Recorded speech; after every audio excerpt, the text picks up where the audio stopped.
ചന്ദ്രന്റെ ഹോട്ടലിൽ ഗ്യാസില്ല, ടൗണിലെ ഹോട്ടലിൽ ഗ്യാസില്ല, കഞ്ഞിക്കുഴിയിലെ ഗോപൻ ചേട്ടന്റെ തട്ടുകടയിലും ഗ്യാസില്ല.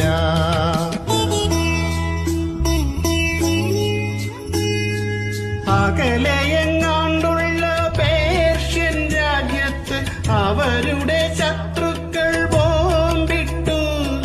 വേറൊരു രാജ്യത്ത് ബോംബുകൾ പൊട്ടിയാൽ എങ്ങനെ നമ്മുടെ ഗ്യാസ് മുടങ്ങും?